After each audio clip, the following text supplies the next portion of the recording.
യാത്രകൾ ചെയ്യാൻ എല്ലാവർക്കും ഇഷ്ടമാണ്. പലപ്പോഴും സാഹചര്യങ്ങളും യാത്ര ചെയ്യാനുള്ള മനസ്സുമാണ് നമ്മെ യാത്രകളിലേക്ക് നയിക്കുന്നത്. ഇന്നത്തെ ഞങ്ങളുടെ യാത്ര തിരുനെല്ലി ക്ഷേത്രത്തിലേക്കാണ്.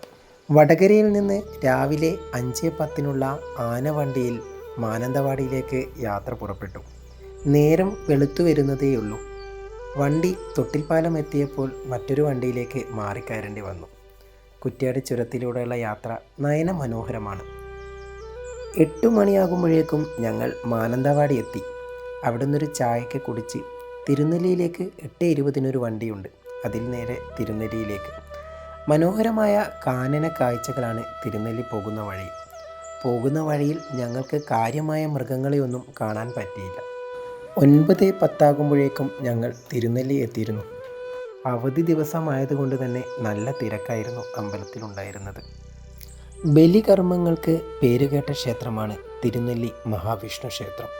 പിതൃകർമ്മത്തിന് വരുന്നവർ ക്ഷേത്രത്തിനകത്ത് കർമ്മത്തിന് ശേഷം മാത്രമേ പ്രവേശിക്കാവൂ. അതിനു മുൻപായി ക്ഷേത്രത്തിൻ്റെ മുൻവശത്ത് നിന്ന് പ്രാർത്ഥന സ്വീകരിച്ചതിന് ശേഷം ബലി സാധനങ്ങളുമായി പാപനാശിനിയിലേക്ക് പോകണം. പരശുരാമനും ശ്രീരാമനും പാണ്ഡവരുമൊക്കെ ഇവിടെ നിന്ന് പിതൃകർമ്മം നടത്തിയെന്നാണ് പുരാണങ്ങളിൽ പറയുന്നത്.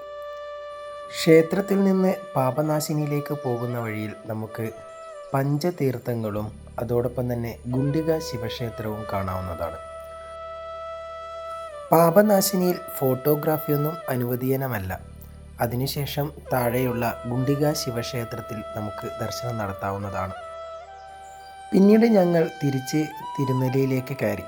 പടവുകൾ കയറി കുറച്ച് ക്ഷീണിച്ചെങ്കിലും ക്ഷേത്രത്തിലുള്ള ആ തണുത്ത കാറ്റും പ്രകൃതിയോട് ചേർന്ന് നിൽക്കുന്ന കാഴ്ചകളും മഹനീയമാണ്. അവിടുത്തെ മറ്റൊരു സവിശേഷതയാണ് ഈ കരിങ്കൽ പാത്തി.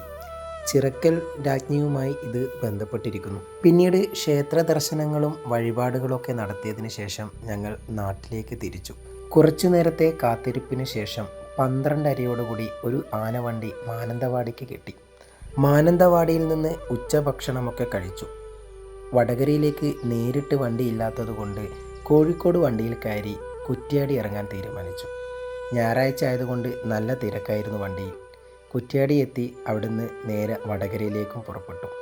തിരിച്ച് വൈകുന്നേരമാകുമ്പോഴേക്കും നമ്മുടെ വടകരയിലും എത്തി.